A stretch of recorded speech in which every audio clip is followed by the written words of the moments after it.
За сайн байцгаана уу та бүгдэд энэ өдрийн мэнд хүргэе. За бизнесээ томруулах төрийн бус байгууллагаас явуулдаг терминал подкаст маань энэ удаагийн дугаараар Монгол Японы хүний нөөцийн хөгжлийн төвийн талаар ярилцгаар ирсэн байна. За ингээд студид тус төвийн бизнес сургалт хамтын ажиллагааны хэлтсийн дарга оюун чимэг мөн бизнес сургалтын тасгийн дарга амгалан нар хүрэлцэн ирсэн байна. Та бүдэд энэ өдрийн мэндийг хүргэе. За энэ өдрийн мэнд хүргэе. За Монгол Японы хүний нөөцийн хөгжлийн төв маань бизнесээ томруулахын төрийн бус байгууллагын стратегийн түнш гэж явдаг. Бидэд одоо нөгөө хамтын ажиллагааны санамж жижиг зурсан та хэд маань өмнөх манаас 5 сарын 31-ний арга хэмжээн дээр оролцож дэмжиж бидний үйл ажиллагааг сурталчилж оролцсон байгаа. Тэр талархлыг бас дэвшүүлье. За ингээд одоо маш удаан хугацаанд тогтвортой Монгол улсад жижиг дунд бизнесийг тууштай хөгжүүлж ирсэн. Тэгсэн мөртлөө хүмүүс бас сайн мэддэггүй. За мэддэх нэг нь мэддэг л ийм байгууллага байна гэж бодоод. За тэгээд би ч өөрөө бас Монгол Японы хүний нөөцийн хөгжлийн төвийн сурагч одоо үр шимийг бас хүртсэн Япон улс аялсан ийм хүн байгаа. За ингээд өнөөдрийн яриаг та хоёртойгоо ингээд студ дээр хамт хийх гэж байгаадаа маш их баяртай байна. За тэгээд өнөөдөр ёстой энэ буянтай байгууллагын үйл ажиллагааг олон түмэнд сайн хүргье. Сайхан одоо контент нэвтрүүлэг хийнэ гэж бодож байгаа. За тэгэхээр эхлээд юу ч гэсэн оюун чимэг захирлаас ер нь нэг биднэрт Монгол Японы хүний нөөцийн хөгжлийн төв гэж ер нь юу юм бэ? Яг юу хийгээд байгаа юм бэ? За мэдээж олон юм байгаа. Олон юмыг бүгдийг бол ярихгүй. Яг илүү жижиг дунд бизнес эрхлэгч нартайгаа хамааралтай сэдвүүдэд цөмөрөө маш сайхан ярилцсанаа гэж бодож байна. За баярлалаа. Өнөөдөр биднийг бас энэ подкастт урьж оролцуулж байгаад баярлалаа. Бас Монгол Японы төвийн одоо талаар бас энэ танилцуулах боломж өгж байгаад бас давхар баярлалаа. За Монгол Японы төв гэдэг нэрээрээ олонд илүү танигдсан болов гэж бодож байна. Яг бүтэн нэрээрээ бол Монгол Японы хүний нөөцийн хөгжлийн төв гэдэг нэртэй юм байгууллага байгаа. За манай байгууллага болохоор 2002 онд JICA олон улсын байгууллагын буцалтгүй тусламжаар одоо 2 орны засгийн газрын гэрээний дагуу Монгол Улсын их сургуулийн дэргэдийн байгуулагдсан байгууллага байгаа. За 2012 онд Монгол Улсын нэг их сургуулийн бүрэлдэхүүн нэгж болж одоо шилжиж орсон юм байгууллага. Өөрөөр хэлбэл төрийн байгууллага болцоо явж байгаа гэсэн үг. За JICA байгууллага маань дэмжлэг бол одоо тэгтээ хэвээрээ мөн Япон сангийн дэмжлэгтэйгээр үйл ажиллагаа явуулдаг. За Монгол Японы төв гэдэг маань ямар учиртай байгууллага гэхээр зөвхөн одоо Монгол төвдийгүү дэлхийн 8 оронд 9 Япон төв адилхан үйл ажиллагаа явуулдаг. Өөрөөр хэлбэл тухайн үеийн одоо соц нийгмээс шилжсэн ийм орнуудад JICA-гийн тусламж дэмжлэгээр байгуулагдсан ийм төвүүд байгаа. Төв Азид болохоор Өзбек, Киргиз, Казах, Украин гэд байдаг. Украин төв маань бол түрээгдсэн байгаа. Зүүн өмнөд Азид болохоор Вьетнам, Лаос, Камбож, Мьянмар гэсэн улсуудад байдаг. Вьетнамд болохоор Хойчмин, Ханой гэд 2 төвтэй. За ингээд зүүн өмнөд Азийн төвүүдээс Вьетнам төв маань бол яг 100% бие даатсан одоо JICA-гийн тусламж дэмжлэггүйгээр үйл ажиллагаагаа явуулаа явж байна. Төв Азиас болох дээр Казах төв маань бас JICA-гийн дэмжлэггүйгээр одоо шууд бие даасан 100% бие даагаад тэгээд тустай болсон төвөөр ажиллаж байна. Бусад төвүүд маань тодорхой хэмжээгийн Япон талынхаа дэмжлэгтэйгээр үйл ажиллагаа явуулж байна. За үйл ажиллагааны агуулгууд болох дээр яг адилхан энэ бизнесийн хүний нөөцийг хөгжүүлэх гэсэн гол суурьтайгаар үйл ажиллагаа явуулдаг. Мөн 2 орны хамтын ажиллагаа хөгжүүлэх, соёлын хамтын ажиллагааг түгээх, Япон хэлийг түгээх гэсэн энэ ажлууд бас явагдаж байна. За Монгол Японы төвийн бизнес сургалт хамтын ажиллагаа маань ямар учиртай юм бэ гэхээр энэ төсөл маань анх нэгдэхдээ Монгол улсын одоо жижиг дунд үйлдвэрлэл эрхлэгчдийг одоо хөгжүүлэх. Бид нар ингээд Японоос тусламж дэмжлэг аваад гэдэг дандаа мөнгөн хөрөнгөөр эсвэл тодорхой хэмжээний техник тоног төхөөрөмжийн дэмжлэг аваад байдаг байсан. Харин энэ төсөл маань хүний нөөцийг нь хөгжүүлье, захирлуудыг хөгжүүлье. Ялангуяа Монголын бизнес маань зах зээлийн эдийн засаг шилжснээсээ хойш дандаа юм өрхийн бизнес байж байгаа томорсон компаниуд ч юм уу те эсвэл жижиг дунд байж байгаа томорсон ч юм уу эсвэл яг нөгөө өмч хувьчлалаар хувьчлагдаад үргэлжлээ явж байгаа юм компаниуд байдаг. Эдгээр дотроос ялангуяа би дагаад одоо гэр бүлийн бизнес байж байгаа томроод одоо яг цаашаа яаж томрох вэ гэдгээ мэдэхгүй байгаа. Тэгээд төрөл бүрийн одоо мэрэгчлээ янз бүрийн мэрэгчлээ хүмүүсийн бизнес эхлүүлсэн байдаг. Тэгээд одоо компани томроод ирэх хэмжээгээр хүний нөөцийн асуудлаас өсвөлээд санхүүгийн асуудлаас өсвөлээд мэдлэг мэдээлэлгүй болоод эхэлдэг. Тэгэнгүүт ихтэй сургууль сурыг гэхээр цаг зав байдгүй. Сургалтын төв сурыг гэхээр яг юу сурахаасаа ойлгохгүй урт хугацаатай байдаг ч юм уу те. Эдгээр хүмүүст одоо яг таргет болгож зориулж энэ сургалтуудыг явуулдаг байгаа. За сургалт болохоор Япон багш нар ирж явуулдаг. Мөн Монгол үндэсний сурагч багш нарыг бид нэр 12 оноос хойш бэлдээд ингээд хөгжөө явж байгаа. За Япон багш нар маань болох дээр ингээд ихтэй сургуулийн багш ч юм уу те эсвэл онол заадаг багш биш. Яг Японы энэ том корпорациуд тэгээ одоо жишээ нь Panasonic ч юм уу те эдгээр корпорацид одоо олон жил одоо маркетингийн хэлтсийг хариуцсан ч юм уу те эсвэл үйлдвэрээ хариуцсан ч юм уу те ийм одоо туршлагатай CEO-нор юм уу эсвэл энэ хариуцсан юм захирлууд ирээд тэтгэвртэй гарсан хойно ингээ багш болсон консалтинг хийдэг болсон хүмүүсийг бид нэр сонгож авчираад яг практик бодит одоо үр дүнгуудыг нь ярьж ингээ сургалтуудыг явуулдаг. Онл гэхээс ил онлыг бол угаасаа тэр дээр өөр газруудаас авчна. Яг энэ практик сургалтуудыг бол тэр Япон багш нараас яг Японы жишээн дээрээс авна гэсэн үг. За би бас амгалан дараагаас яг ихний ээлжид ерөнхий л ойлголтуудыг авах гал асууж байгаа шүү. Ер нь энэ одоо 20 гаруй жил үндсэндээ үйл ажиллагаа маань явсан байна. За бизнесийн сургалтыг бол бас өгөөд баггүй хэмжээнд одоо болсон тий. Ер нь яг нөгөө тоон утгаараа ямар бодит компаниуд ер нь суралцсан уу тий. Ямар хэдэн ер нь Япон багш ирэв. За хэдэн үндэсний багш бас бэлтгэгдэж байна. Тэр талаар бас нөгөө тоон утгаар нь ерөнхий нэг ойлголт аваад байгаа тий. За баярлалаа. Юуны өмнө подкастт орж оролцуулж байгаад баярлалаа. За тэгээд тэглэгээ яг Монгол Японы төвийн бизнесийн сургалтууд маань яг өсөн байгуулагдсанаас хойш ингээд тасралтгүй ингээд үргэлжлээд явагдаж байна. Тэгээд энэ сургалтууд маань дотроо бас одоо хэд хэдэн төвшөнтэй гэх юм уу те бас ингээд бүтцээрээ хуваагддаг. За тэгээд ялангуяа манай бизнесийн үндсэн сургалт гэж байдаг. Яг захирал CEO-нууд за менежерүүдэд зориулсан энэ сургалт маань бас яг 20 гаруй жил тасралтгүй ингээд явагдаж байна.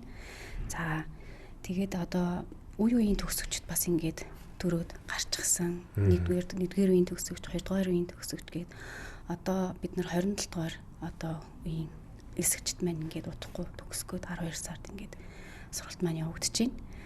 За тэгээд тоон дата гэх юм бол яг энэ бизнесийн үндсэн сургалтыг маань яг 2002 оноос хойш гэх юм бол 8400 гаруй хүн суралцж төгссөн байгаа. Захирал менежерүүд. За тэгээ менежерүүд гэхээр яг дундчтны удирдлага буюу те яг доороо хүн бага хүний нөөцөө удирдах явж байгаа юм хүмүүсийг төлхөө хамруулж байгаа. За тэгээд үндсэн сургалт маань дотроо бас 2 ангид хуваагдаад хичээлж байгаа. За тэгээд SEO захирлуудын анги болон PMP буюу яг мэргэсэн одоо менежерүүдийн анги гээд бид нар надлан жилээс бас нэрээ жоох өөрчлөөд менежер зориулсан юм хөтөлбөр явуулж байна. За тэгээд 2016 оны хүртэл бол яг нөгөө бизнес эрхлэгчд маань ер нь салбараараа хуваагдаад 2 ангид хуваагдаад хичээлээд ордог байсан. За тэгээд яг нөгөө сургалтын явцад илүү нөгөө үр дүнтэй болгох талаасаа яг ер нь албан тушаалаараа хуваагдаад 2 ангид хичээлээд явсан дээр юм байна гэсэн үднээс манай сургалтын бүтц баг зэрэг өөрчлөгдөд яг энэ SEO менежер гэдгээрээ 2016 оноос хойш явж байгаа гэсэн үг. За тэгээд яг одоогийн байдлаар болохоор SEO ангийн хичээлд маань болохоор дан Япон багш орж байгаа. За тэгээд яг ямар сэдв агуулга үздэг вэ гэх юм бол яг менежментийн чиглэл тал руу илүү SEO-норт бол яг шийдвэр гаргалтын одоо төвчний агуулга одоо тун шаардлагатай байдаг учраас стратегийн менежмент, маркетинг, хүний нөөц, санхүү, за тэгээд ялангуяа компани засаглал, compliance, За тэгээд Япон захирлуудын философиос буюу Япон маягийн менежмент Kaizen 5S гэсэн агуулгууд орж өгдөг.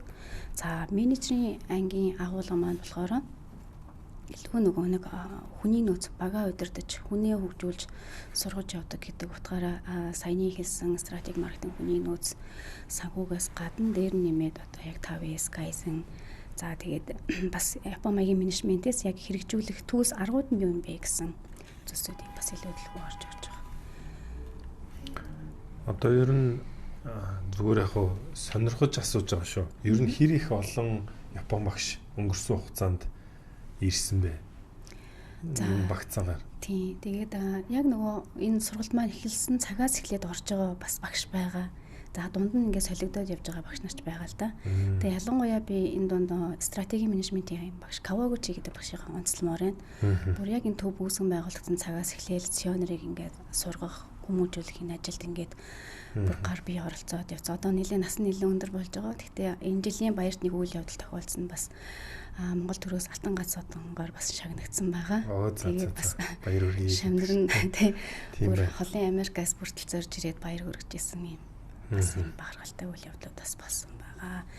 За тэгээд хүний нөөцийн багш маань бас 2012 оноос хойш ингээд тасралтгүй бас ингээд ирээд яг хөө мэдээж дунд нь нөгөө Япон талынхаа ажлаас шалтгаалаад ирж чадхааргүй амжихааргүй болсон үедээ орныхоо багшийг явуулж тийм үеийн тохиолдол бас байдаг.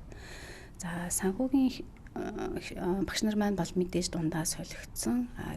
Яг одоо орж байгаа багш маань болохоор яг ковидоос хойш тасралтгүй бас ингээд ороод явж байгаа юм багш нар байна.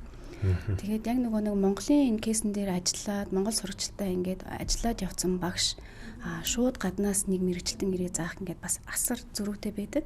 Тэгэхээр яг ингээд Япон Монголын нөхцөл байдал одоо тий яг тэр онцлогуудын Монгол компани онцлогууд ингээд ойлгоод явж байгаа багш нарын давуу тал бол асар бас ялгаатай давуу талтай байдаг. Тийм баг. За би бас ингэж одоо нэгэнт нөгөө цөмөрөө бизнесийн сургалтаа нэг ярьсных.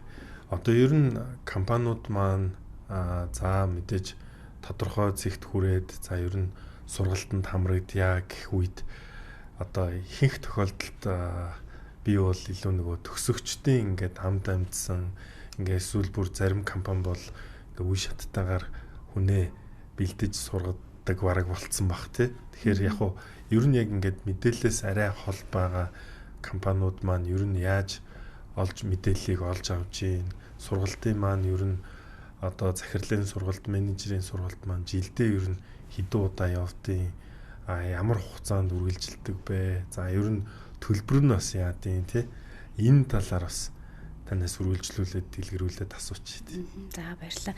Би тэгээ сая дандаа бахан үндсэн сургалтаа л яг дэлгүү ярьчих шиг боллоо. Энээс гадна нөгөө саяны хэлсэн нөгөө зүйлс дээр тодруулаад нэмээд хэлэхэд бол манай менежерийн ангиудыг одоо 100% монгол агштай үндсэн багш сурагч багшийн одоо суурьтай ингээд яваад эхэлчихсэн. Нодлонгоос эхлээд. За тэгээд яг энэ үндэсний сурагч багш нар маань бас ингээд багшлах одоо ур чадвар ийм хувьд болохоор бас ингээд ээлж дараалтайгаар бид нар Японд дадлага сургалтанда бас хамруулаад яг энэ менежментийн арга хэрэглэлтүүнд Япон компани дээр яаж хэрэгжиж ин гэдгийг бас ингээд оролцуулаа. Заах арга барилын ингээд ахиулгууднаас ингээд хамруулаад ээж дараатай ингээд явж байгаа. Тэгэхээр бас нийлэн туршлагацсан ийм ариун туршлагатай багш нар байдаг. За мэдээж бас өөрөөсөө бас их сурвал багшилж जैन зарим нь консалтингийн компаниар ингээд туршлага хөрөмтлүүлээд явж байгаа юм багш нарч бас байж байгаа. За тэгээд энэ саяны хэлсэн Монгол үндэсний сурагч багш нар маань болохоор бас яг энэ манай төв дээр суур мэдлийн сургалтуудыг бас орж өгдөг. За тэгээд нийтдээ одоо бол жилдээ нэг 10 сэдвэр. Одоо хүний нөөц маркетинг, санхүү, төслийн менежмент, дэлгүүрийн удирдлага гэдэг маш олон төрлийн сэдвүүдээр одоо нэг өдрийн одоо тухайн менежментийн талаар одоо суур мэдлэгийг олж авах юм түргөвчлсэн юм практик сургалтуудыг ороод явж байгаа. За энэ сургалт маань ихэвчлэн хагас өдөр, амралтын өдөр яг зохион байгуулагдаж байгаа. За тэгээд одоо яг манай төвийн үйл ажиллагааны талаарх гол мэдээллийг энэ суур мэдлийн сургалтанд орж ирж байгаа хүмүүс маань ихэвчлэн шинэ хэрэглэгч, шинэ одоо суралцагчд байж таардаг. Тэгэхээр энэ нөгөө сургалтанд сууж байгаа хүмүүстэй бид нэр дараагийнхын түвшний сургалтуудыг бас ингээд санал болгоод явдаг гэсэн үг. Тэгээд яг нөгөө манай төвийн сургалтуудыг илүү одоо үр дүнтэй суралцах гэх юм уу те яг ингээд дараалал нь ярих юм бол нэг Монгол агштай суурь мэлгийн сургалтаас эхлээл дараагийн агсан түвшний бизнесийн сургалтууд менежеринг, SEO ингээд дараалалаараа явал илүү одоо үр дүнтэй байдаг. Тэгээ яг тэгж суралцаад өгсөн хүмүүс ч бас байгаа. Одоо чинь ер нь жилдээ тэгэхээр ер нь одоо тамтаггүй их сургалт болж байна уу? Ер нь. Тийм. Ер нь нэг давтамж нь ер нь яадаг үлээ. Суурь мэдлэгийн сургалт гэхэл жилийн туршид бол 10 гаруй сэдвээр явагдаж байна. За бизнесийн агсан түвшний сургалт бас мөн адил одоо 10 гаруй сэдвээр явагдаж байгаа. За агсан түвшний сургалтууд маань нэг үргэлжлэх өдөр нь болохоор 5 хоногийн хугацаатай юм. Богино хугацааны сургалтууд байдаг. Тийм илүү практик яг нөгөө нэг илүү tools тал руугаа одоо яг Excel-ээр бизнесийн шинжилгээ хийх юм ч юм уу, менежментийн симуляц хэрхэн хийх вэ гэх юм уу те. Яг нөгөө яг компани дээр харж очиод ямар нэгэн яг тийм практик хэрэглэх хүн болж чадах тийм агуулгуудаар хөвчлийн сургалтууд нь орж байгаа. За тэгээд үргэлжлээд менежмент тий үндсэн сургалтын одоо SEO анги гэдэг. Тэгээд дээр нь нэмэлтээр бид нар яг тухайн цаг үед одоо ямар сэдвүүд эрэлттэй байна. Тэрэн дээр үндэслээд одоо бизнесийн нээлттэй семинарууд, тусгай семинаруудыг зохион байгуулж байна. Ингээд жилийн туршид ингээл хөрсөн олон сургалтууд ингээл явдаг. Тэгээд энэ одоо юугаараа бид нар одоо шинэ суралцагчдаа татах гэсэн юм аягтайгаар л сургалтууд маань явагдаж байна. За одоо яг ингээд нэвтрүүлэг үзэж байгаа хүмүүс маань за ер нь одоо сургалтанд хамрагдъя гэвэл за хугацаа нь бол ер нь янз юм байна.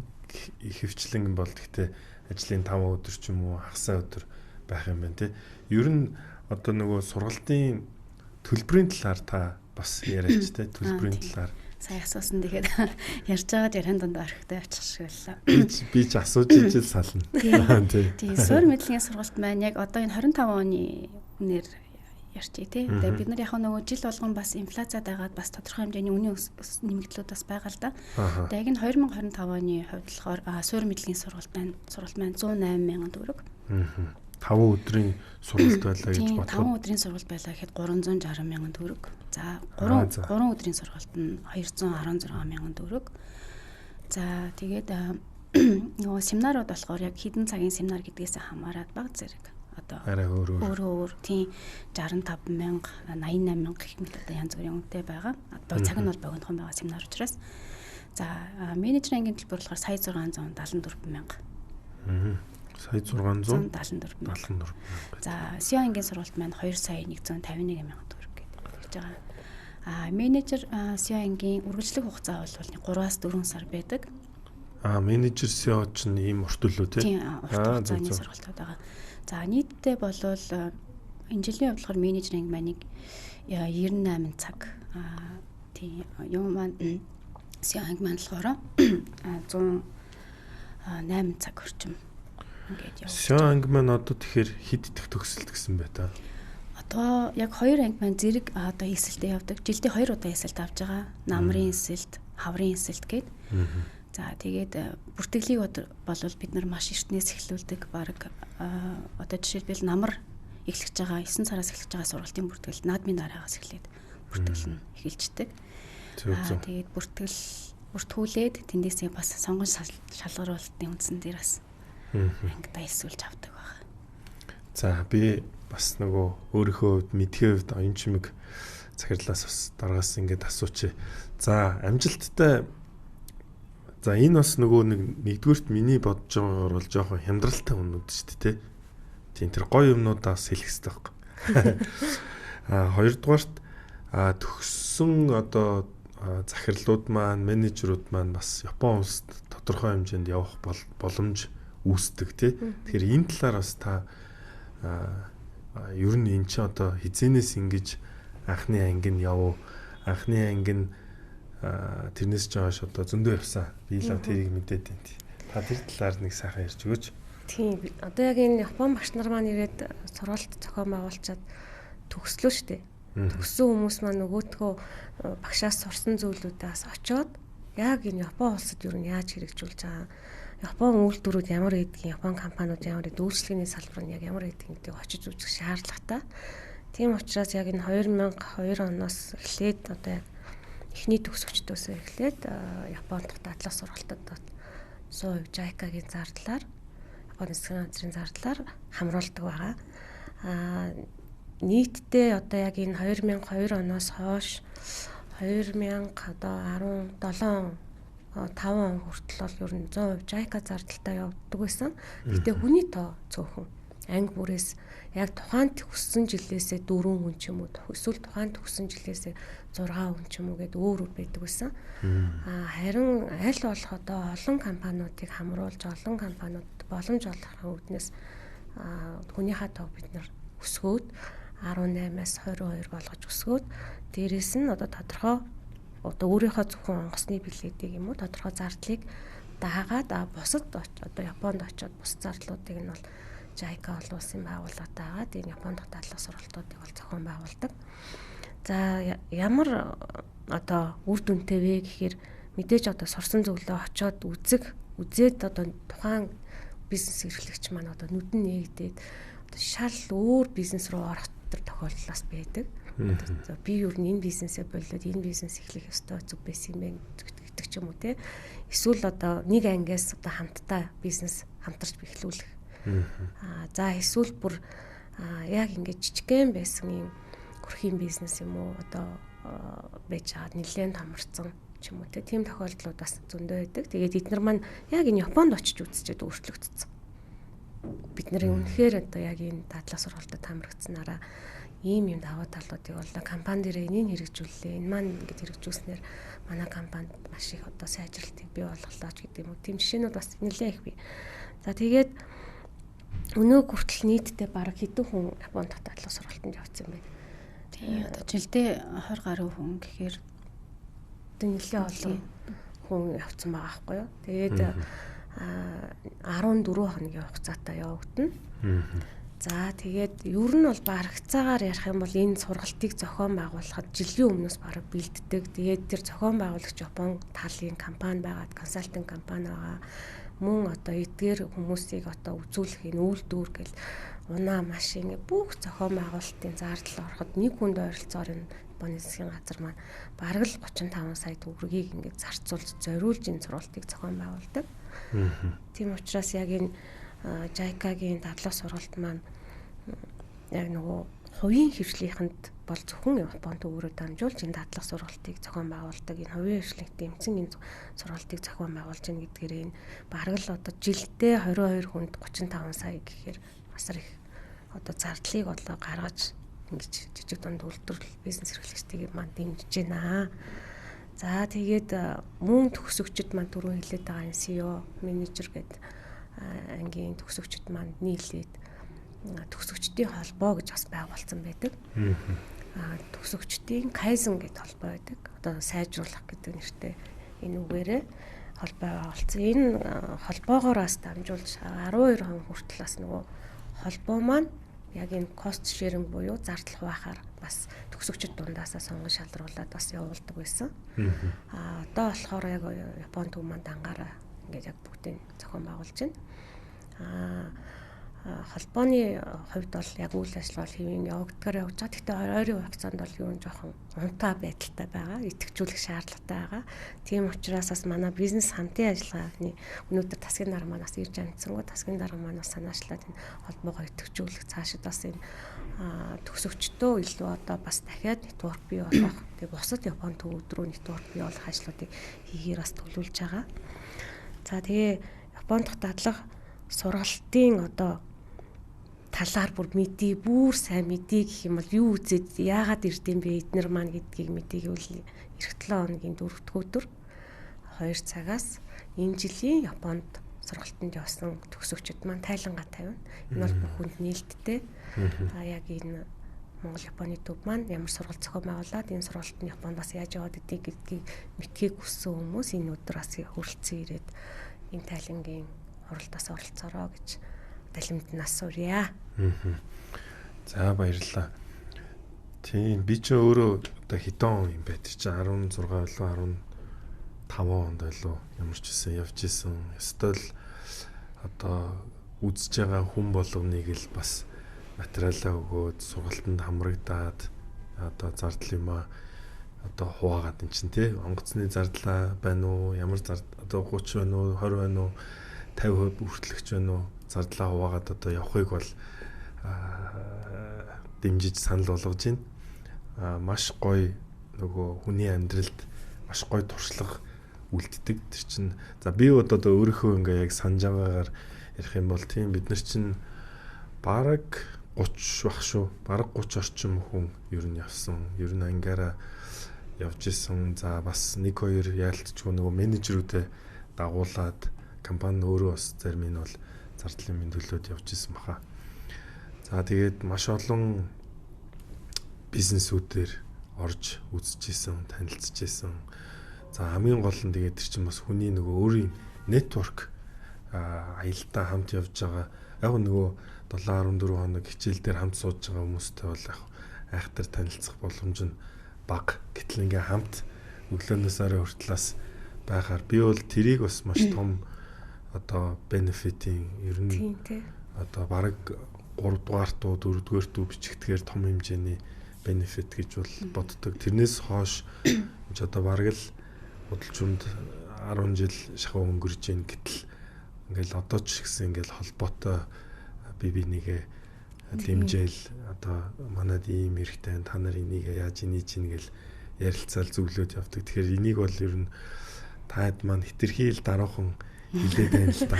Үнэхээр би бол нөгөө life changing experience боёо ер нь яг хүний амьдралд яг бизнес хийж байгаа бол ялангуяа тийм ер нь 20-тоо 30-таа захирлууд бол бүр явах ёстой гэж одоо үздэг. За тэгээд бас тэр чинь хөтөлбөрийн хажуугаар бас бид нар чинь музей Toyota-гийн үйлдвэр энэ төр тийм соёлын арга хэмжээ бас хэмжээнүүдийг үзчихсэн. Ерөөсөө л тэгэл очиод анх удаага яг Япон явжсэн нүд нээгдсэн моментууд бол ер нь хөөх ийм байх үнэхээр боломж байдсан мөл гэдэг юм үнэхээр одоо төрж исэн.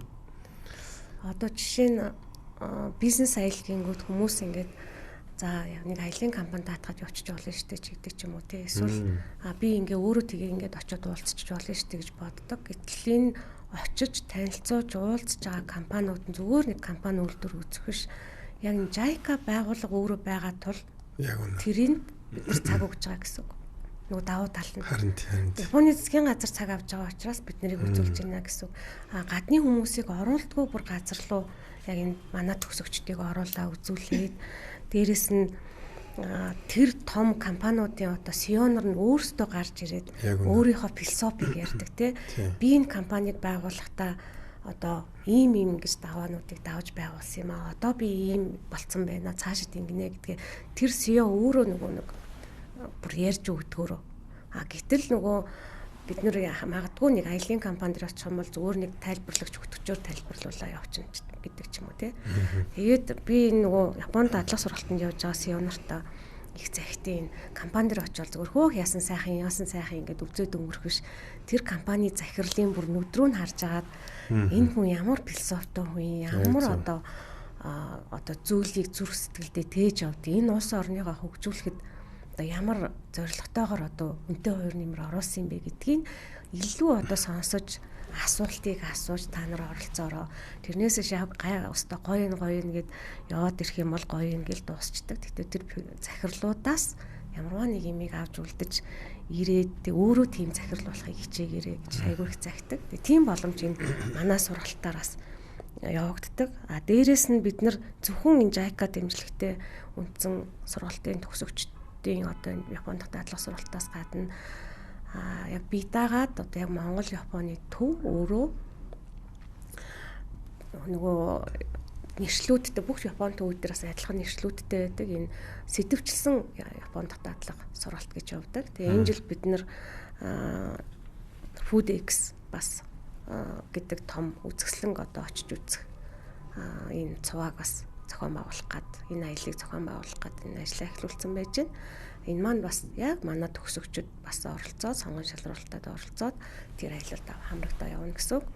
Дээрээс нь энэ өнгөрсөн 10 сард бол тэрэ Tokyo Fashion гэдэг энэ үзэсгэлэнг үүсгэх аяллыг бас зохион байгуулад ирсэн байгаа.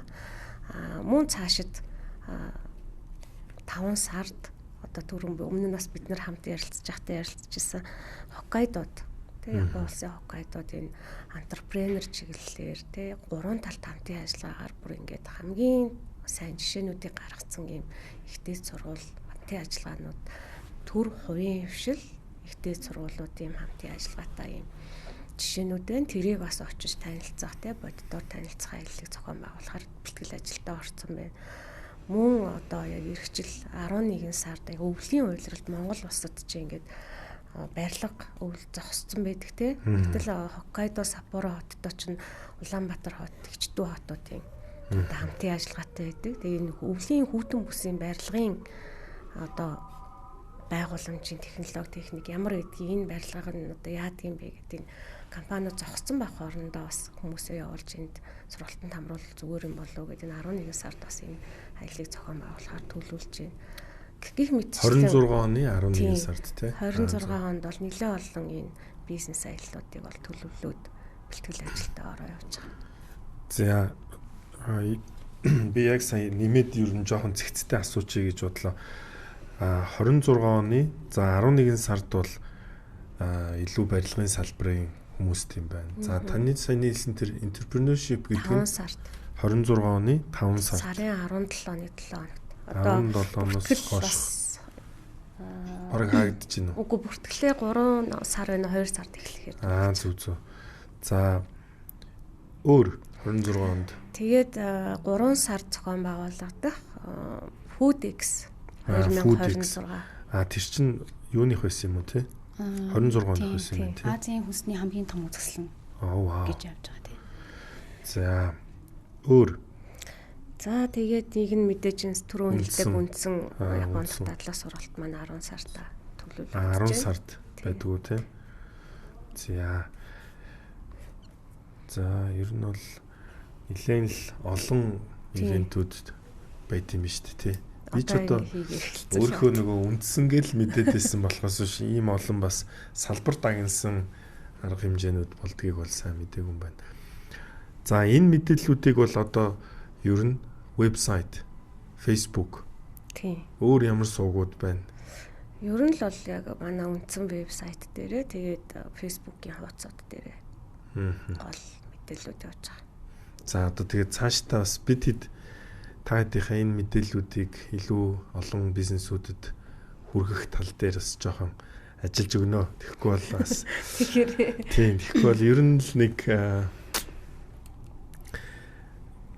яг нөө мэдээлэл арай жоохон дутуу хүрээд байгаа юм болов уу гэж бас тийм боддог. Гэхдээ ер нь л бол хангалттай тэгэл дүүрэл зөв хүмүүсийн сонгогдвол арга хэмжээндээ бол явдаг л байна. Яг нөгөө нэг үрдэн нэг тийм дутуу бол байдаг бол мэдрээд хэлсэн хүмүүс маань яг л нөгөө ойр тойрныхоо танилын хүмүүст ингээд санал болгоод тийм байна тийм. Тэг амаас ам дамжсан одоо тэр сурталчилгааны югаар л ингээд явчихад байгаа. Тэгээд тэгтээ илүү одоо бас илүү шиний хэрэглэгчээс суралцж татмаар байгаа учраас бас хамтарч ажиллаад өгөөрэй. Би бас нэг нөгөө түрүүн хэлье гэж бодож ирсэн. Нэг тэнд яг очоод ингээд хэд хэдэн дурсамж гэх юм уу байгууллагуудаар ингээд явжсэн. Тэгээд бид хэд нэг тийм компаниас компани үйлдвэр компани захиралтай. Тийм компани дээр тэнд ер нь яг миний нүдийг нээсэн нэг айгүй том зүйл юу байсан гэхээр 17 сарын цалин гэдэг ойлголт ер нь. Тэгээ би ингээд ер нь сонсцоод тэр үеэс хойш тэр ойлголтоор ингэж бас толгоогоо одоо юу гэдгийг мөрөөдөж зорж яг одоо манай компани 17 сарын ч юм уу тийм айхтар бол болоогүй л дээ. Гэхдээ ямар ч байсан нөгөө хүний нэг бараг зүрх сэтгэлд яаж ер нь энэ хүнээ кэр хийдیں۔ Тий тэр нэг юм бууж исэн. Тэгээ ингээ бодхолоор ер нь эн чинь компани бол хүндээ нэг 12 сарын цалин Монголд өгдөг. За магадгүй нэг амралт тэгэл юм хасхлаар хүн бол нэг за 11 сар за ерөнхийгээр нэрх юм бол тий ер нь бол ажилдаг. За тэнд ч гэсэн ер нь тэгэл бас тийч чинь адилхан шүү дээ. Гэтэл энийг ингэж одоо дотор нь бонустой олгоод хүнд ингээд 17 сарын цалинг амлж гинэ гэдэг юуг сонсоод айгүй их тийм үлдэж вау би чинь өшөө илүү бид нар ч ажиллах хэрэгтэй юм байна. Өшөө илүү хүндээ одоо чиглэсэн бодлого хүний нөөцийн юм явах хэрэгтэй юм байна гэдэг юм төрж исэн. Хоёрт бас нэг амар том ойлгосон зүйл бол тэнд их ер нь ийм цөөн хүчээр маш ийм үр бүтээлтэй ажилт юм байна гэдгийг бол үнэхээр ойлгосон. Тэгээ бид хэд ч одоо бас ажил хийх гэж бол үнэхээр халтуурд юм байна. Үнэхээр одоо яахад тэгээд одоо олон юм байдаг байх. Тийм. Гэхдээ ер нь бол тэгж тийм зүйл яг ингээд нэг зүрх сэтгэлд үлдчихсэн. Тийм яг энийг л одоо төгсөгчдөө үлдээх зорилго манай зорилго шүү дээ тий. Яг тэр Nichinoiki Seiki гэдэг компани байгаа. Нөгөө хөдөө аж ахуйн тоног төхөөрөмж, газар тариалан тоног төхөөрөмж үйлдвэрлэдэг. Тэр компани одоо акцуу гэдэг захирлыг одоо тэр философи бол маш мундаг. Яг энэ тэр зүрх сэтгэлийн философи гэдгийг одоо бүр ажилтнаа суйрлуулсан, суулгацсан юм захирал гэдэг. Тэгээд акцуу захирлын бас би бас энэ захирлуудаас хэлээл лээ. Захирал хүн ер нь хамгийн завтай хүн байх хэрэгтэй гэдэг энэ зарчмыг баримталдаг хүн байдаг шүү дээ. Акцуу захирал чинь. Тэгээ компанийнхаа стратеги бодвол, асын арга бодвол үйж идэг, ажилчдаа үйлчлэл үйж идэг. Зочин ирэхэд ажилчид нь гүйхээс захирал нь өрөөгүйгээд машаарж өгөөд явдаг ч юм уу тийм. Тэнд юусаа ажилчид ажиллаа л хийж байна. Захирал бол яг үйлчлэгээний ажилтаа хийгээж идэг. Яг ийм компани. Тэгээ яг тэр цөөн хүнтэй бүтээмж өндөртөө гэдэг нь юугаараа алдартай гэхээр тэр бидний яриад байгаа өнөө хүртэл одоо сургалтандаа ороод байгаа Kaizen 5S гэдгийг хамгийн одоо супер жишээ олгож хэрэгжүүлдэг компани. Японд даяараа хүртэл бүр Японы бусад мужийн одоо компаниуд тэдний компани дээр очиж суралцах гэж очдог. Тийм алдартай компанийг бас бид нэр үзүүлэх боломжийг бас төгсөгчдөө өгчсэндээ их баяртай байд яваа. Үйлдвэрийн дээр гараад махшарж идсэн шүү. Тий, өөрөөгөө мөрөө шаарч өгөөл. Тийм. Одоо Монголд бол тийм захирал байхгүй шүү дээ, тий. Зочин ороод ирэнгүүт хоол хийж өгдөг захирал бол ховор л ах гэж бодож. Харин тэр тэгэхээр бас үнэхээр одоо ингээл яг уу тэр олон жилийн өмнөх процесс тэр үед л ам ангаж исэн. Одоо ч ингээл бас л тууштай аваа хэдэн жил явчлаа гэхэд л тэр хүний одоо бараг 1%, 2% үрж байгаа юм уу ер нь одоо тий мэдгүй. За. Гэх мэтчлээ ийм компаниудтай очиж танилцдаг. Тий яг зөв. Үнэхээр би бас нэг гоё дурсамж санаж байна. Тухайн үед яг Жүрүр компани гүйцэтгэх захирал, Мөнх Эрдэнэ захирал бидэд нэг анги болцсон ингэ явжсэн. Тэгээд яг нөгөө үйлдвэр танилцах төлөвлөгөөнд нь яг тийм нөгөө одоо торт, кекс тий яг тийм үйлдвэрлэлийн одоо бид нар дамжлагтай орж судлах боломж гарсан. Тэг хөл нь бол үнэхээр газар хүрээгүй л нисэл яваадсан. Тэгээд бас их ингээ гоё юу байсан. Үнэхээр ингээ үйлдвэрлэлийн процессууд нь бүгд ийм шилэн юм яаж хийж байгаа бүх ингээд процессууд харагддаг одоо нээлттэй. Тэгээ би бас нэг тэндээс айгүй том ойлгож ирсэн зүйл нь бол үнэхээр яг энэ байгууллагыг нээлттэй үйлдвэрлэлийн процессыг ч гэсэн ингээд шилэн үзүүлэх хэрэгтэй гэдэг нь тэр ингээд одоо үйлдвэр тэр чинь мэдээж хажуудаа ингээд бараг үйлдвэрээ ингээд сайхан үзэл ингээл гараад дуусгаад бүтээгдэхүүн үйлчлэгээ одоо таад ингээд сая яваад үзсэн юм чинь одоо энэ ингээд илнээрээ байна гэ. Тэгээд бүх яг нөгөө одоо авч болох нөгөө сваген байдаг, тэгэл баллонууд нь байдаг, кекснүүд нь байдаг. Тэр бол тэгэл яаж ингэж бодоод хийж ийна гэл. Тийм тий.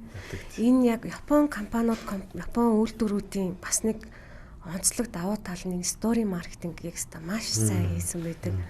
Тэ яг энэ мэдээж нөгөө Япон компаниуд гэхээр урт настай байгаа штэ.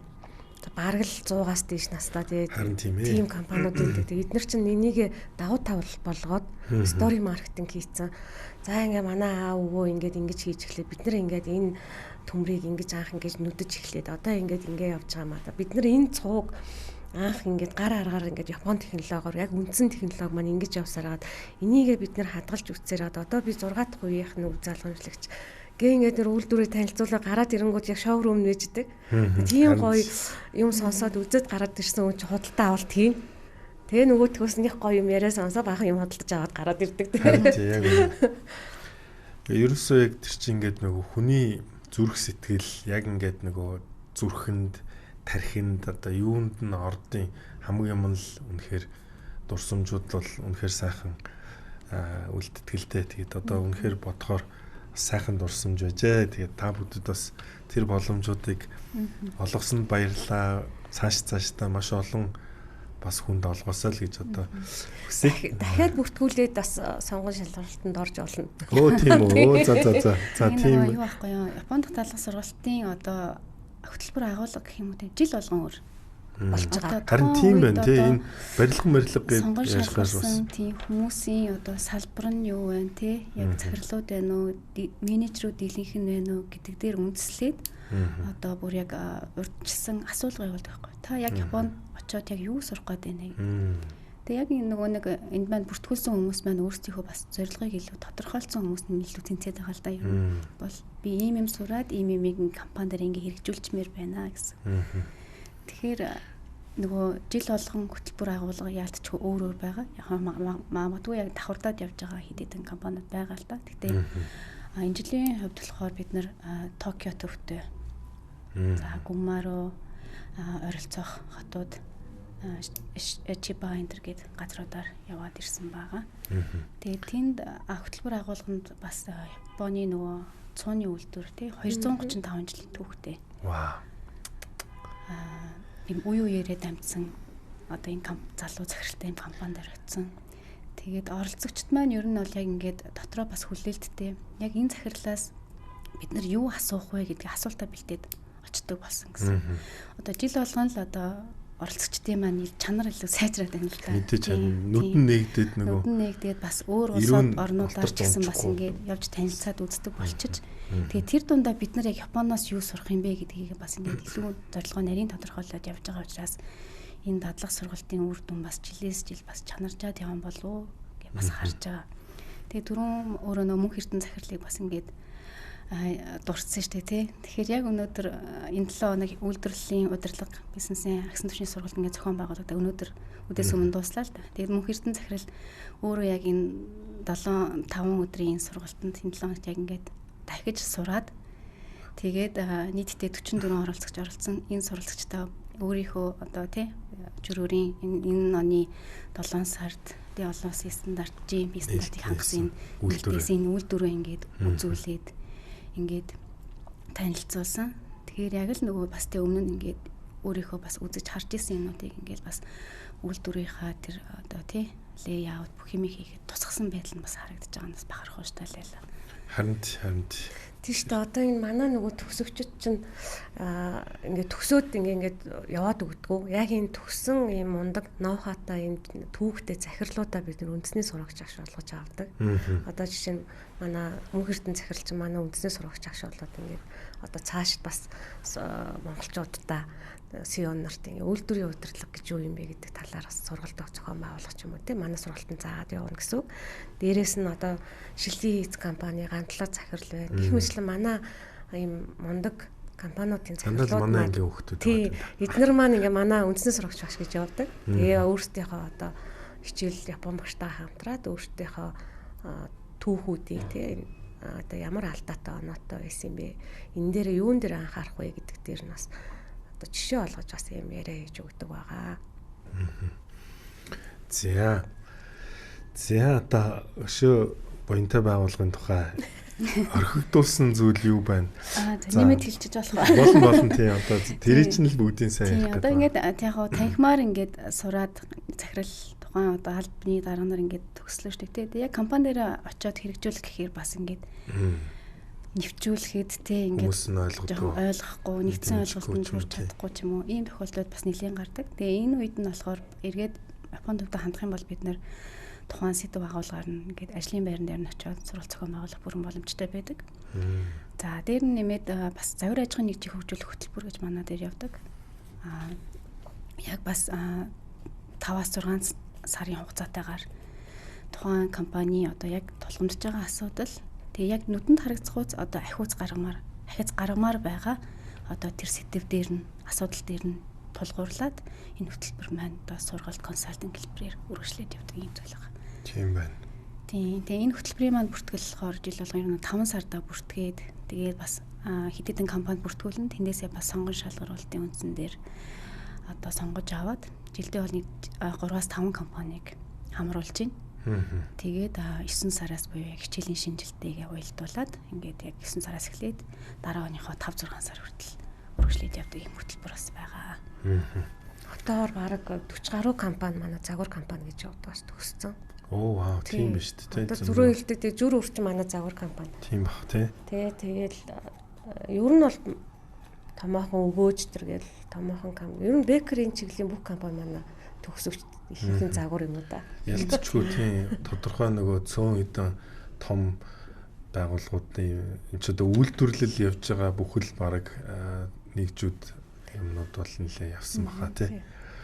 Тэгээд хөтөлбөрөө дуусгасан одоо энэ загвар аж ахуйн нэгжийн хөтөлбөрөө амжилттай дуусгасан компаниудаас бас нэг ажилтнаа эсвэл захирлыг юм ч юм уу тий бас энэ Японд дахь дадлага сургалтанд хамруулах эрх нь бас ингээд дагалдаад явж идэг.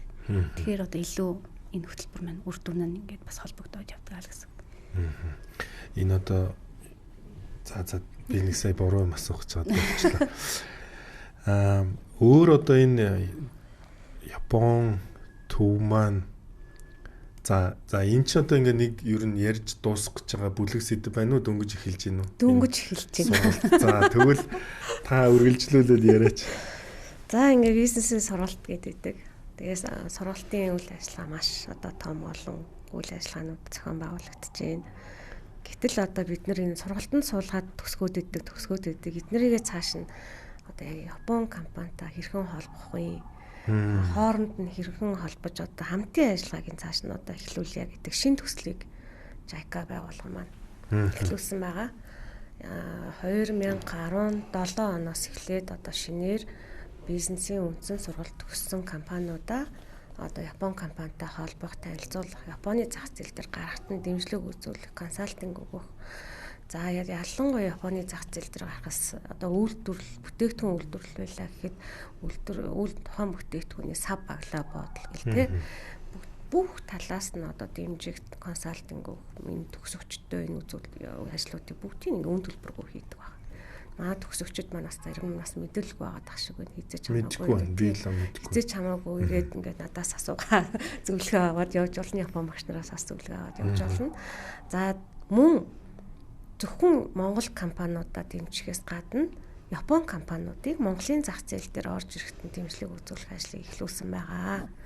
За ингээд Япон компани одоо Монголд одоо бүтээгдэхүүнээ танилцуулах ажил юм уу? Эсвэл яг энэ шинээр одоо бизнесийн орчноос судал шинэ бизнес эхлүүлэх ч юм уу те эсвэл яг энэ Япондоо ингээд бүр инновац болсон бүтээгдэхүүнүүд Монголд бас таниулах мэдээлэл Монгол ч гэсэн бас хөгжих хэрэгтэй учраас Монголд энэ инновац шингэсэн бүтээгдэхүүнүүдийг оруулж ирэх гэсэн энэ ажлуудыг энэ бизнес хамтын ажиллагаа гэсэн тасагтай болоод эхлүүлсэн байгаа. Тийм бай.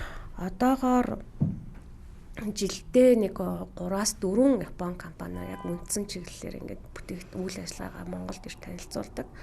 За яг тэрэн дотроос жишээ олгоод нэг компанийг танилцуулахад Osawa Tent гэдэг ийм компани байгаа. Shizuoka мужийн. За энэ компани маань болох дээр ямар бүтээгдэхүүн Монголд одоо танилцуулах ажлыг туршилтын хугацаанд эхлүүлсэн байгаа вэ гэхээр Tent-ийн хэлбэрийн зөвөрийн агуулга. За тэгээ одонгууд энэ агуулах Tent-ийн хэлбэрээр яаж зөөх ингээд бас хүмүүс гайхаж магадгүй. Энэ маань болох дээр бүр бас ингээд 3 дахь 4 дахь үе одоо давцсан бас 100 гаруй жилийн түүхтэй ийм том компани бүр ингээд Tent шиг материал байгаа байхгүй. Гэхдээ ингээд сайжруулах та майхан гэсэн тийм. Майхан шиг материал мөртлөө ингээд бүр ингээд сайжруулсан. Тэр бол ерөөсөө 20 жилийн баталгаатай хуурахгүй, нуурахгүй, урагдахгүй, цоорхгүй, тасрахгүй, хутгаарл цоолохгүй бол тасрахгүй. Энэ материалаар одоо нөгөө ноос, ноолуур, тий, ногоо, түр хугацааны одоо үр тариа хадгалах ч юм уу тий. Тэгээ зөөгөө дараагийн газар руу аваад явчих боломжтой. Тэнгүүтээ одоо Монголд ч агуулгын хомсдол асар их байна гэж аахгүй. Ялангуяа намар, хавар, одоо мах тий намар итшний үеэр түр хадгалах агуулгууд ховор байна гэж байна. Зөөхөд хадгалахтай агуулга ховор байна гэж байна. Хавар, ноос, ноолуурын үеэр одоо яг энэ хөдөө аж ахуйн бирж чинь зөвхөн агуулгатай одоо харилцагч нартаа ингээ гэрээ ээж нь тэр бирж арилжаанд ордог гэсэн шаардлага тавьсан байдаг ч юм. Тэнгүүд агуулга барих гэхээр нөгөө нэг сэндвичийн асар их нөгөө нэг өндөр үнэтэй барилга байгууламж барих гад байдаг. Тэгэхээр амархан зөвгүүд дараагийнхаа газар руу авч яваад түр хугацаанд ингээ хадгалаад аваад явах юм агуулга бас хомс байна. Тэгээ энэ маань бас Монгол улсад анх удаа гэдэг утгаар одоо туршилтын хугацаатай явагдаж байна. Хэрвээ сонирхох юм бол одоо тэр хөдөө аж ахуйн биржийн логистик төв дээр одоо бид нар туршилтаар барьсан байгаа. Энэ бол ингээ JICA-гийн SDG хөтөлбөрийн хүрээнд ингээ туршилт хугацаагаар ингээ төсөл хэлбэрээр хэрэгжиж явж байгаа юм. Төслүүд аа гих мэтчлэн.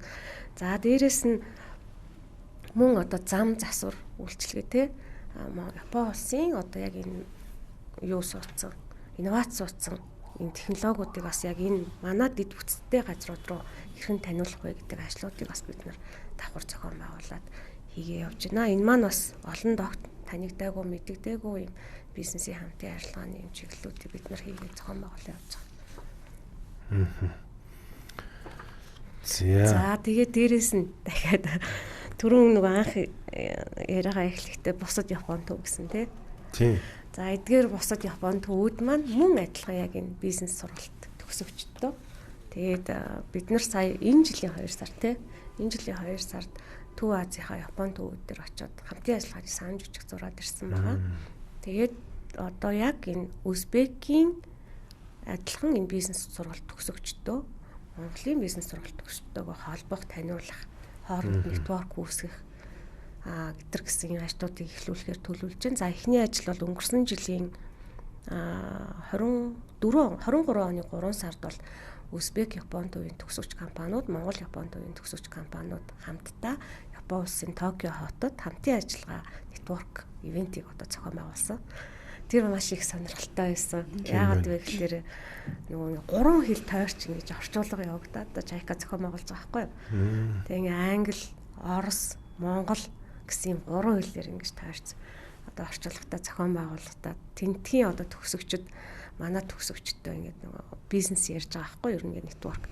За тэн дотроос манай нэг хөдөө аж ахуй эрхэлдэг газар тариалан эрхэлдэг залуу төгсөгч маань Узбекийн тэр газар тариалангийн холбооны тэргүүн тухайд явж исэн юм лээ. Танилцаад одоо хамтарч ажиллая гэдэг одоо яриа эхлүүлээ явж байгаа хэтэр гэсэн юм бас түүх байгаа.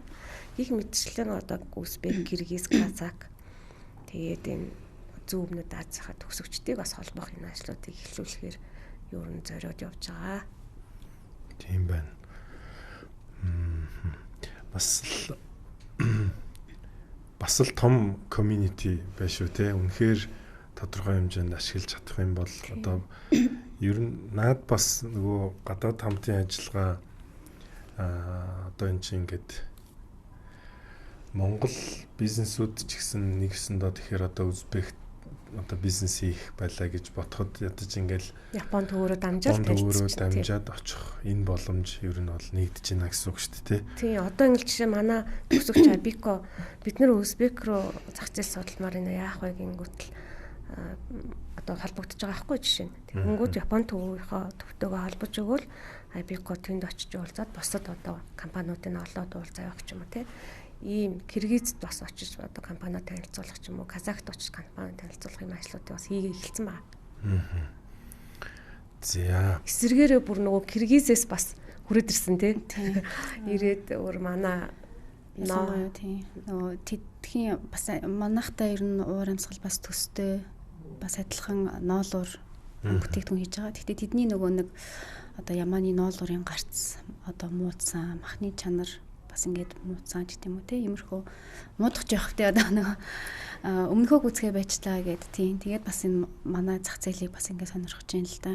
Тийм тэгээд бас төлөөлөл нь хөрөлцөж ирсэн. Тэгээд бид бүхэн бас зарим төгсөгчдөйгөө холбож уулзуулаад уулзалтуудыг зохион байгуулад бас ялаа MOU зураад явсан байна. Тийм MOU манай ноос ноолуурын бишээ ноосны холбоотой MOU зурсан. Манай цэцэргний холбоотой MOU зураа явсан. Тэр одоо яг жишээ нь одоо Киргиз маань бол юу юм бэл шүү дээ. Маш том зах зээл юм байна. Ер нь Төв Аз гэдэг маань өөрөө 63 сая хүн зах зээл рүү бид нар гарч чадна гэсэн үг.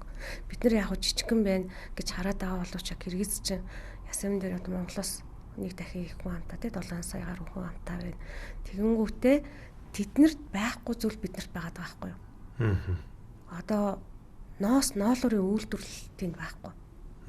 Ноосоо ноолоороо босруулж чадахгүй, нарийн ширээ босруулж чадахгүй.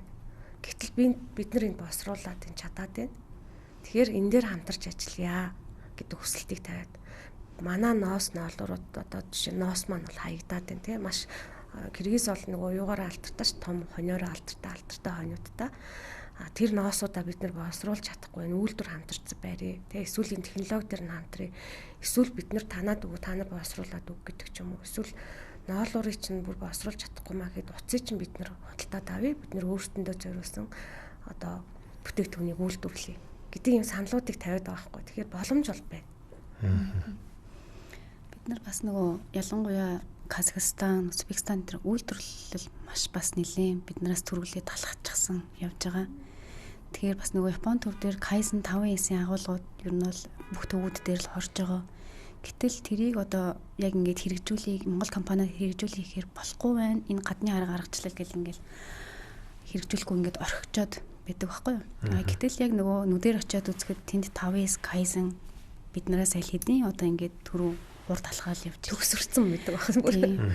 Одоо тий бекерийн үйлдвэр ороод үзэхэд л одоо жүр өрөөс 10 дахин хүчин чадалтай юм том үйлдвэр байгаа ч юм тий. Тэгээ Казахстаны тэр ус ундааны үйлдвэр гэхэд манай Фитас бараг 10 хэд дахин хүчин чадалтай юм дэ тий. Ойрхон яг тэдний нөгөө нэг бас логистикийн давуу тал байна л да тэднэрт тий. Ойр хавийнхаа улсууд руу экспорт нь гарах юм боломжтой. Бас хятадын зах зээл рүү бас сайн ингээд экспорт нь гарах боломжтой юм байна. Тэгэхээр яг нөгөө нэг Япон менежментийн арга аргачлалыг ингээд хэрэгжүүлэх гэхээр гадны аргачлал энэ бас юу яриад байгаа юм бэ? Бид нар Монгол онцлог, Монгол хүний онцлог, Монголын хөрсөнд буулгах гээл ингээл бид нар аюух тийм өөрсдөө бас аюу хаалт тавьдаг л та тий. Гэтэл нөгөө аль хэдийн нөгөө орш школточ гэдэм үү тий. Бас л Японоос өөр соёл, өөр юутай улс шүү дээ тий. Тэгэхэд аль хэдийн бас ингээд яг үйл ажиллагаанд аль хэдийн нэвтрүүлжсэн стандарт толгойд ингээд явж байна л да. Тэгэхээр бас эсэргээрээ бас бид нар энэ станы орнуудаас бас нэлийн суралцах зүйл байна л гэж харж байна. За өөр одоо ер нь 26, 27, 28 онд гэх юм уу те ер нь одоо Монгол Японы төвийн зүгээс хэрэгжүүлэхээр бодож байгаа, төлөвлөгдөж байгаа, яригдж байгаа ер нь жижиг дунд бизнесүүдэд одоо үр өгөөжтэй өөр ямар төсөл хөтөлбөр эсвэл ер нь төлөвлөгөө байна. Та хэдийн мэдж байгаа хуваалцаж болох. За одоо яг энэ JICA шугамаараа тэгээ JICA олон улсын байгууллагын шугамаар багш нар урьж авчираад одоо сургалтуудыг зохион байгуулж байгаа. Гэхдээ эх он энэ оноосоос эхлүүлсэн цаашид бид нэр Японд улсад одоо алдартай ихтэй сургуулийн алдартай энэ профессор багш наруудыг урьж авчираад одоо нэг удаагийн семинар сургалтуудыг бас зохион байгуулахаар төлөвлөж байна. Энэ жил бол Хоккайдогийн их сургууль, Васядагийн их сургуулийн багш нар ирж сургалт зохион байгуулсан байгаа. За Хоккайдо их сургуулийн багш нар маань болох дээрээ юугаараа онцлог байсан бэ гэхээр тэр эмэгтэй энтерпренер буюу эмэгтэй бизнес эрхлэгчдийг одоо дэмжих тэр эмэгтэй бизнес эрхлэгч гэж хин юм бэ гэдэг талаар одоо сургалтуудыг зохион байгуулсан. Мөн одоо яг бизнесийн сургалтыг зохион байгуулдаг багш нарт зориулсан сургалтуудыг бас зохион байгуулсан байна. Тэрүүгээр бас яг энэ үе үеийн явагдсан сургалтуудаас цаашид бид нар ирээдүйд юг мөрөөдөж одоо төлөвлөж одоо хүсэж байгаа вэ гэхээр манай одоо компаниуд одоо зах зээлийн эзэн засгийн 20-оос 30 жилийн одоо үзчихлээ.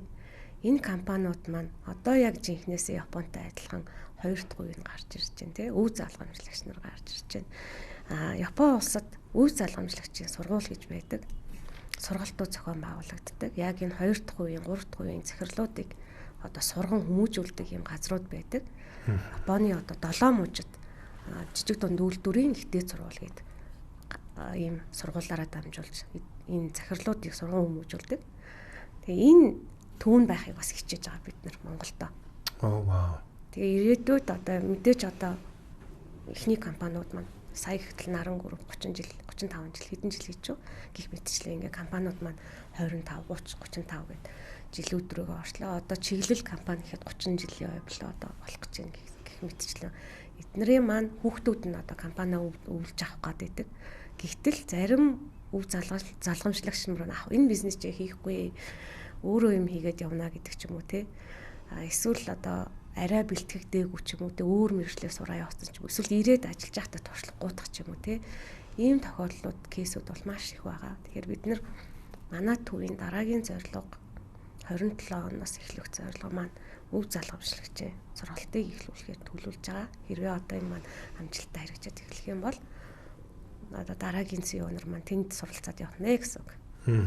Тийм байна. Бас ялцчгүй л энийг бол өстой Японоос сурахгүй бол өөр хаанаас сурах уу те. Үнэхээр тийм нөгөө Япон компаниудын философийн өв залгамжлагчдыг одоо хүмүүжүүлдэг тэр сургалтанд нь очиж би бүр очиж үзчихсэн. Яаж сургалт нь явагдаж байна, юу зааж байна гэхэд яг тэн дээр бид нарыг одоо аваад танилцуулж ирсэн багш юу ярьж ирсэн бэ гэхээр Япон улс компани урт хугацаанд оршин тогтох гэж ярихгүйгээр үрд оршин тогтох компани бэлтгэнэ гэж ярьдаг гэж ярьж ирсэн. Тэгээд энэ компани урт насжилт гэж юу юм бэ те? Энэ компани одоо үрд оршин тогтоход юу суурьтай байх юм бэ? Урт хугацаа гэж ярихгүй үрд оршин тогтно гэдэг ийм амар амбицтайгаар сургалтаа заад юм бэл. Тэгэд яг тэр сургалтуудыг л одоо Монголд оруулж ирж тэр багш нарыг авчир заах гэсэн ийм төлөвлөгөөг ер нь яриа л явж байгаа. Энэ бол одоо мөрөөдөл манай. Зөв. Гэхдээ ямар ч байсан Японд хэрэгждэг салбартаа ямар ч байсан одоо нөгөө бодоод төлөвлөлөөд явж хахад бол бас их бүтэх боломжтой зүйл гэсэн үг тий. За өөр одоо ер нь JICA-тай холбоотой ч юм уу ер нь та хэдийн харж байгаагаар дутуу үлдсэн бизнесүүдэд хэрэгтэй зүйлүүд юу байна? Өөр нэг юм гэхэлэр одоо яг энэ хүний нөөцийг нь дэмжиж өгчлөө, сургалтаараа дэмжлээ, хамтын ажиллагааг нь дэмжиж өгчлөө. За дараагийнх нь бол тэр тодорхой хэмжээний хөрөнгө оруулалт хэрэгтэй тий. Хөрөнгө оруулалт хэрэгтэй учраас JICA байгууллагын бас нэг юм төсөл хоорондын хамтын одоо уялдаа холбоо гэж бас юм байгаа тий. Энэ стратеги төлөвлөгөөнийхөө дагуу юу вэ гэхээр энэ хоёр үе шаталтай зээл гэж байдаг JICA-гийн. За энэ зээлээрээ дамжуулаад яг энэ жижиг дунд үйлдвэрлэл тий яг тодорхой хэмжээний санхүүжилт дутцсан ч юм уу, нэг үйлдвэрээ томсхийг ингүүд санхүүжилт дутцсан ч юм уу, эсвэл нэг агуулгах байраа тэ нэг хөргүүр байраа ихэд дутцсан байгаа ийм компаниудад зориулаад энэ дэмжлэгийг юг зээлийг өгдөг. Одоо ингээд дараагийн үе шат руугаа орох гээд одоо бэлтгэхдээ явж байгаа гэж сонссон би. Тэр энэ хоёр үе шатлаа зээл маань бас энэ JICA-гийн бас төслийн хэлбэр бүх арилжааны банкуд дээр энэ зээлийн мэдээллийг авч болно. Энэ бүх арилжааны банкудаараа дамжуулаад энэ зээлийг өгдөг. Маш бага жилийн одоо энэ жилээс дараагийнхнуудаа хэд болсон би сайн хэлж мэдэхгүй байна. Өмнө нь бол жилийн 6% гэдэг ийм хувьтай бас өгж ирсэн. Одоогоор болох тэр төр зууртай бол яг зээлийн эргэн төлөлтөөрөө зээл болгож байгаа. Дараа одоо ингээд энэ жилээс нөө эх жилээс нөө баг дараагийн зээл үе шат руугаа ороод өшөө өндөр зээлүүдийг олгоод өгж явах байхаа гэж бодож байна. Тэр талын мэдээллийг бас та бүхэн дараагийн подкастандаас тэднийхийг бас оролцуулж болох байхаа гэж бодож дэлгэрэнгүй бас яг тэр хариуцж байгаа хүмүүсийн сонсвол бас манай жижиг дунд үйлдвэрлэгчид манаас илүү хэрэгтэй байхаа. За та тэгвэл холбож өгөх даалгавар авлаа шүү. Тэгээ энэ зээл маань одоо яг манай Япон төвийн төгсөгч компаниуд бүр 2 удаа авсан компаниуд зөндөө тийм төгсөгчд маань маш их энэ зээлд хамрагддаг. Ялангуяа нэг үйлдвэр барих те үйлдвэрийн тоног төхөөрөмж өдөртөл илүү давуу болгодог юм зээл байгаа. Тийм өмнөх подкастаараа бид хэд бас Европын сэргээн босголт хөгжлийн банк бас л яг Монгол улсад одоо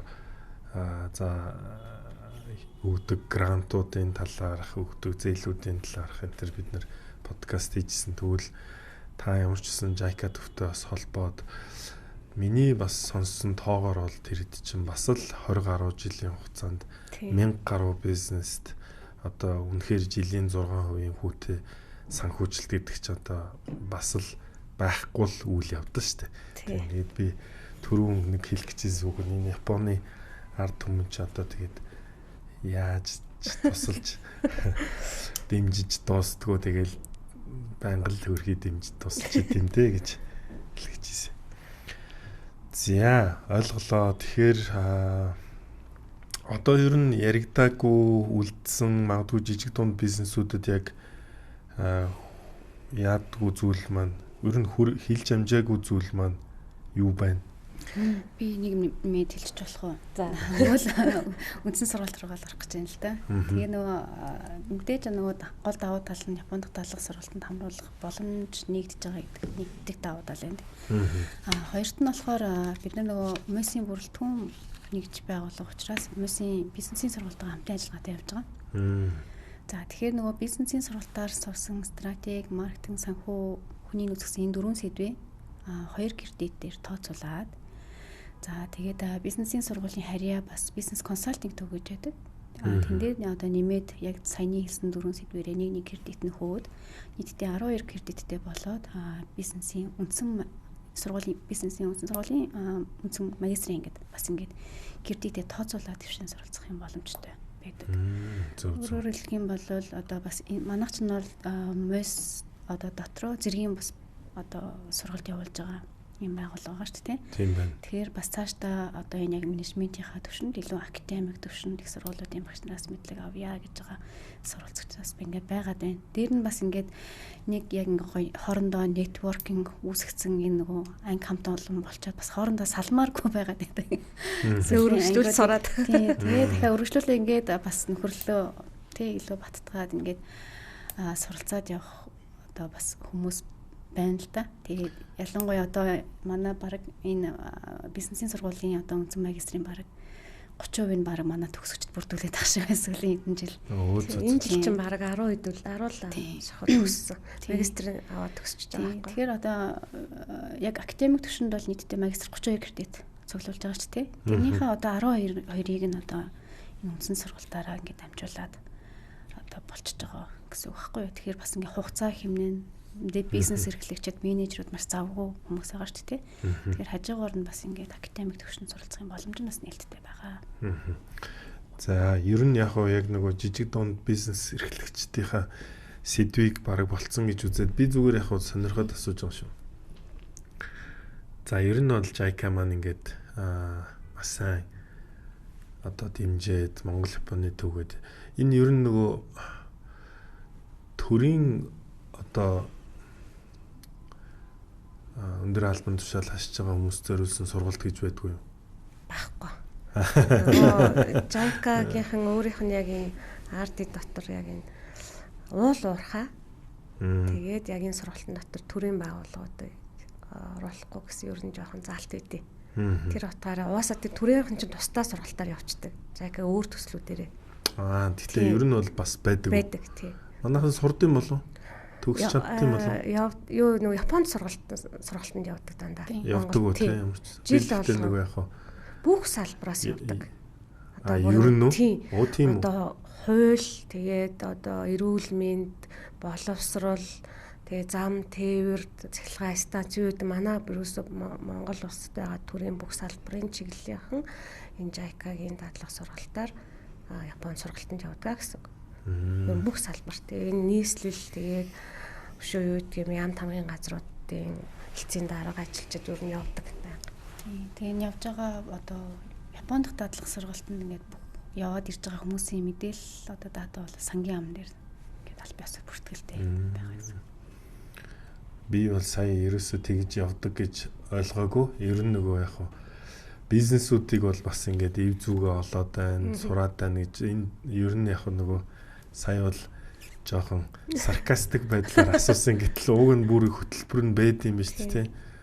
Яаж онцсан төрийг өдөрдөх вэ гэдэг сургалтанд бол хамрагддаг л явдаг. Тийм, хамарт нь харамсалтай тэгээ нөгөө явуулсан очоод одоо ингээд тэр хүн чинь сураад за ийм эдний ийм сайн жишээнүүдийг энд хэрэгжүүлэх юм байна гэж ирээ хэрэгжүүлэх зэтэл албан тушаал солигдчихдаг ч юм уу тийм тохиолдол хийдэг болохоор тодорхой хэмжээгээр үр дүн гардгүй болов уу гэж бодоод тийм шүү дээ миний хувийн бодол тэр. Зөв. За би энд бас нэг юуг харж байна. Энийг бас зүгээр тодруулаад асуучих гэж бодож байна. Одоо Японд нөгөө ажиллаж амьдарч байгаа сургууль юм төгсөөд ирсэн хүмүүс ч гэсэн бас танаа төв дээр ирээд ханддаг одоо юу гэдэг тийм боломжууд бас байд юм шиг байна тий. Тийм карьер хөгжлийг дэмжих гэдэг бас JICA-гийн бас нэг төслийн нэг. Одоо нутагтаа буцаж ирсэн хүмүүсийг одоо тэр тухайн суралцагчийг ч юм уу те тэр ажилтан ч юм уу те ялангуяа тэр одоо богино хугацаагаар дадлагччаар тэр яваад буцаад ирсэн хүмүүсийг хэрхэн дэмжих вэ гэдэг төслийг дөнгөж эхлүүлээ явж байгаа. Гэхдээ тэр талын нарийн мэдээлэл бол манай сургалт хамтын ажиллагаан дээр бол байхгүй байдгүй юу те том зүгээр тийм JICA-гийн төсөл хэлбэрээр байдаг. Окей. За тэгвэл ерөнхий одоо JICA Японд үгээ ярьсан. Одоо нөгөө талд нь бас байгаа нэг ажлыг бас танилцуулчих тавчгаа. Оо за. Би яг тийм юм байна уу гэдээ асуугаад байгаа байхгүй. За нөгөө манайх ч одоо зөвхөн бизнес гэдэг аахгүй бас тийм Япон хэл одоо хүүхдүүд залуучууд их мэддэг. Япон хэлний сургалт соёлын арга хэмжээнүүдийг бас зохион байгуулдаг. Манай Япон хэлний сургалт бол одоо энэ хүүхдүүд донд маш одоо алдартай. Энэ Япон хэлний сургалтыг маань юу дэмжиж явдаг вэ гэхээр Япон сан буюу Япон Foundation гэдэг Японы засгийн газрын хэрэгжүүлэгч бас агентлаг байгаа. Олон улсад дэлхийд Япон соёл, Япон хэлийг стандартын дагуу түгээх гэдэг. Тэр Япон сангийн офис нь манайх гэсэн үг. Офис нь ингээ манай дээр байдаг. Ингээд яг тэр стандартаар Япон хэлийг заадгаа гэсэн үг.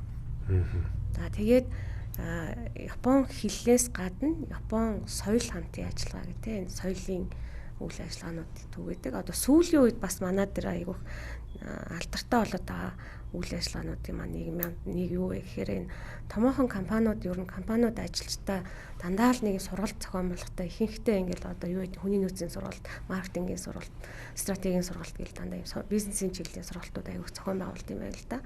Тогтмол одоо жилийнхаа төлөвлөгөөнд оруулаад харин сүүлийн үед яг Японы төвөөс энэ соёлын сургалтуудыг авч бас ажилчдаа одоо зохион байгуулж байгаа. Тэр нь ажилчдын одоо уур амьсгалыг нэгтгэх, илүү одоо татна болох уур амьсгалыг сайжруулах зорилгоор авч байгаа гэсэн.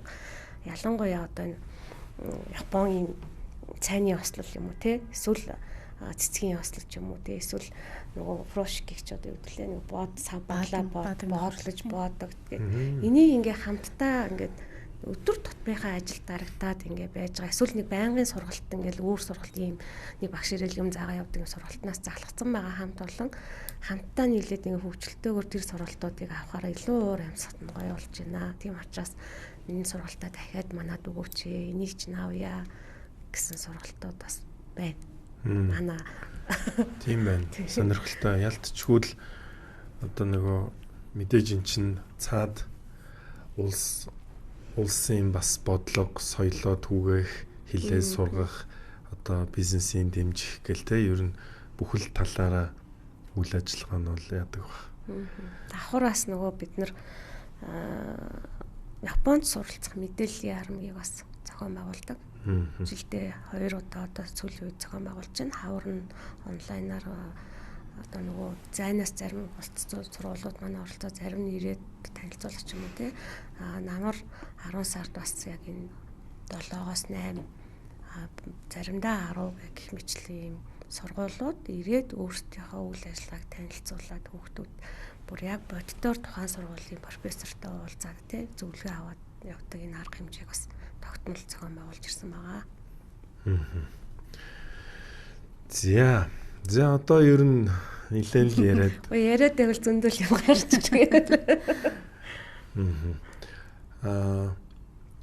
Тийм ер нь би бол бас нэлээд гайгүй сайн хамарчуу гэж бодож байна. За тэгэхээр ер нь бол одоо юу гэдэг маш олон сургалтууд маань төрөл нь нэмэгдсэн байна. За дотроо бас гоё ингээд яг захирлын сургалт, менежерийн сургалт гээд үндсэн хоёр том хөтөлбөр болоод явж байгаа юм байна. За ер нь бол гадагшаа бол бас олон нөгөө ивентүүд хийдэг болсон юм байна. Ер нь их нь л тэгээд ялтчихгүй одоо хүний нөөцийн сургалт хөгжүүл, жижиг дунд бизнесийг хөгжүүлэх талын юмнууд бол байх юм байна гэж ойлголоо. Тэгээд одоо нэвтрүүлгээ ер нь өндөрлөө. Тийм ер нь гайгүй сайн хамраад ярьчуул гэж бодоод байна. Одоо үнэхээр Японы төвийг сайн авах уу гэх. Тийм гайгүй сайн ер нь ухаад нэлээд ойлгочлоо гэж харж ийн. За тэгээд бас яг нөгөө дараагийн магадгүй дугаарт илүү бас JICA төвийг ураад яг нөгөө жижиг дунд бизнесийн санхүүжилт, амжилттай төсөл, амжилтгүй төсөл өшөө ер нь одоо тэр магадгүй нөгөө 2 дугаар үеийн санхүүжилт энэ төр нь 2 дугаар үеийг ч үе хэддүгээр үеч гэж үү те. Одоо мэдээж нөгөө хөтөлбөр юм маань бас хэрэгжихээр болох юм бол тэр үед нь илүү одоо хөтөлбөр мэдээллийн хүргэх, сурталчлах тэр тал дээр нь бас дэлгэрүүлж одоо яриа авъя гэдэг ийм зүйл байна. Тэгээд ямар ч байсан та хэд маань нөгөө бизнесээ томруулъя, төрийн бүсгүүл байгууллагын үйл ажиллагааг бас ойлгоод дэмжиж одоо хамтраад явж байгаад бол маш их баяртай байна. Тэгээд одоо өргөдөж орж ирсэнд болоо маш их баярлалаа. Маш сайхан мэдээллүүдийг бас нилээдгүй л эмгцэгцтэй өгчлөө гэж бодож байна да. За баярлалаа.